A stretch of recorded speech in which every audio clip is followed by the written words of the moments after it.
नमस्कार दोस्तों, एक बार फिर आपके सामने कुछ नया लेकर आया हूँ लंबे अरसे के बाद, क्योंकि बहुत दिनों के बाद आज मैं ये वीडियो बना रहा हूँ। और ये वीडियो है एक पद पे जो रविदास के द्वारा रचित है। आप रविदास को रैदास भी कर सकते हैं। इनके रविदास नाम भी प्रसिद्ध है और रैदास भी प्रसिद्ध है। मैं आपको बता दूं कि ये पद लाने का मेरा मकसद क्या है। मैं बता दूं, मनुस्मृति जब मैं पढ़ रहा था तो मुझे ऐसा लग रहा था कि उसमें कुछ ऐसी चीजें हैं जिसके कारण दिमाग में कुछ उल्टी चीजें आने लगती हैं। यानी लोगों में एक दहशत सी फैल जाती है कि आखिर ये चीज क्यों लिखा गया। तो कुछ लोग इसे गलत भी मान बैठते हैं और फिर उसे इतना गलत मानते हैं कि उसे नफरत करने लगते हैं। तो ऐसा मैं सोचा कि आखिर क्यों ऐसी चीजें हैं कि मनुस्मृति में जो चीज लिखी हुई है वो गलत ही है। ऐसा नहीं है, वो गलत नहीं है, जमाने के ऊपर डिपेंड करता है उस टाइम में वो चीज कितनी महत्व देती थी, आज में उसका महत्व क्या है। दोनों में अंतर है दोस्त। और ये भी हो सकता है कि मनुस्मृति में जो कुछ लिखा गया मनु के द्वारा है, उसका अर्थ हम आज के जमाने में सही से नहीं समझ पा रहे हैं। ये भी तो हो सकता है कि वो कुछ और कहना चाहते थे, हम उसका अर्थ कुछ और ही निकाल रहे हैं। लेकिन आप किसी चीज को गलत नहीं ठहराइए, क्योंकि वो चीज उस जमाने के लिए बेहतर है। अब रही बात इस पद को क्यों मैं लाया, क्योंकि इस पद में तो ऐसा कुछ है। रविदास या कबीर को ले लीजिए। कबीर या रविदास ऐसे कहते हैं कि आप अगर इनको पढ़ेंगे, इनके रचित कोई भी ऐसा चीज पढ़ेंगे, तो आप बाकी दुनिया को भूल जाएंगे। आप ना राम रहीम ना ईसा सबको एक मानने लगेंगे। आप अलग सांप्रदायिक अलग चीजों को मानेंगे ही नहीं, क्योंकि आपको ऐसा लगने लगेगा कि सबको मिलाकर एक ही बना है। और बना भी है तो वो मंदिरों में, मस्जिदों में या गिरजाघरों में जाकर खोजने से नहीं मिलेगा, ये तो हमारे अंदर आत्मा से निकलेंगे। यानी अगर हम भगवान को खोजेंगे तो रविदास हो गए या कबीर हो गए, इनके अनुसार अंतर आत्मा में ही आपको भगवान मिल जाएंगे।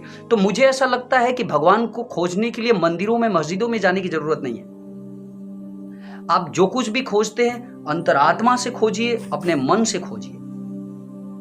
तो इसलिए ये पद आपके सामने रखा। अब उसमें, अब जैसे मान लीजिए आप मनुस्मृति पढ़ते हैं तो उसमें वर्ण बांटा गया है कि क्षत्रिय है तो ब्राह्मण है तो शूद्र है तो वैसे है, तो इस तरह के। लेकिन इसमें ऐसा है कि नहीं, वो अलग अलग अगर आप कर्म करते हैं और फिर उस स्कूल में पैदा लेते हैं तो ऐसा माना गया है कि आप उस स्कूल के हुए।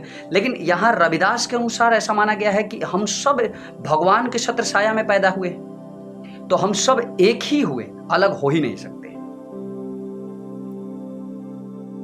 इसलिए भगवान हम सबके लिए एक हैं, यह रविदास का कथन है। और भगवान को अगर खोजना हो तो मंदिरों में, मस्जिदों में, गिरजाघरों में मत जाइए, आप सीधे अपने अंतरात्मा में खोजिए, उनको जरूर मिल जाएंगे। यानी जब आप अपने आप को शांति प्रदान करते हैं, अपने आप के अंदर शांति लाते हैं, तो इसे समझ लीजिए कि भगवान का वास आप में हो रहा है। बहुत ही खूबसूरत बात है। अगर आप रविदास या कबीर को पढ़ते हैं तो बहुत कुछ सीखने को मिलेगा। तो मैं रिकमेंडेशन करूंगा, आप लोगों से हाथ जोड़कर विनती करूंगा कि आप जरूर पढ़ना शुरू कर दीजिए, क्योंकि पढ़ाई ही उत्तम ऐसी चीज है जो आपको एक शांति, ज्ञान और साथ ही साथ संतुष्टि भी प्रदान कर सकती है। आपने एक कहावत जरूर सुना होगा, ये बहुत ही प्रसिद्ध कहावत है।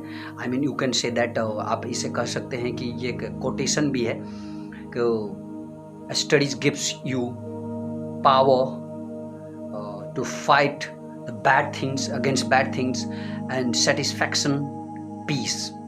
तो इस बात को याद रखिएगा, अगर आप पढ़ते हैं तो ये शिक्षा आपको ज्ञान, साथ ही साथ आपको संतुष्टि, शांति सब कुछ प्रदान करती है। तो आप कभी भी निसंकोच होकर के ये डेफिनेटली पढ़ना शुरू कर दीजिए। आप सोचिए मत कि आप पढ़ रहे हैं, आप कुछ नहीं कर पाएंगे। पढ़ते रहिए, पढ़ाई उत्तम चीज है, इससे बड़ा कुछ नहीं है।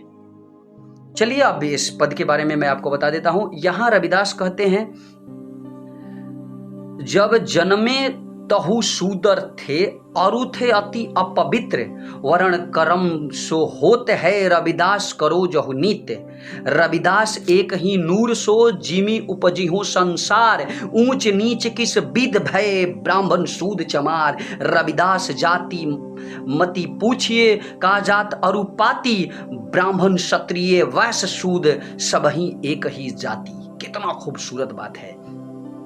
अगर आप मनुस्मृति पढ़ लिए होंगे तो उससे अब भ्रम में आपके अंदर भ्रम पैदा हो गया होगा। लेकिन अगर आप ये सारी चीजें पढ़ते हैं तो आपको ऐसा लगता है कि नहीं, ऐसा कुछ नहीं है कि मैं इस जाति से। ये तो कर्म से इंसान अपने आप को बांटता है कि जिस कर्म आप जैसा कर्म करेंगे वैसा ही आपको बांट दिया जाएगा। यहाँ रविदास के अनुसार है, इसका मतलब आपको बता देता हूं। यहां रविदास कहते हैं कि जन्म से सब शूद्र हैं और अपवित्र हैं।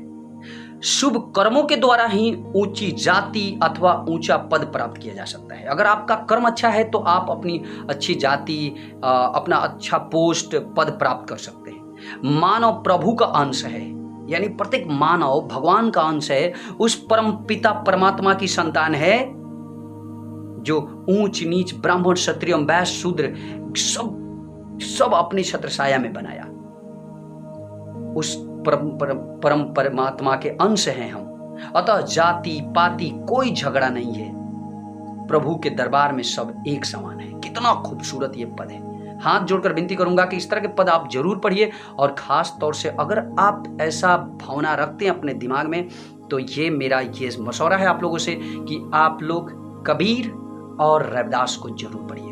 नमस्कार, आज के लिए इतना ही। एक बार फिर आपके सामने कुछ नया लेकर जरूर आऊंगा। लंबे अरसे के बाद आपके सामने आकर के मैंने आपको दिया, और रिकमेंडेशन मेरा यही रहेगा कि आप भी पढ़ते रहिए, बढ़ते रहिए। नमस्कार, जय हिंद।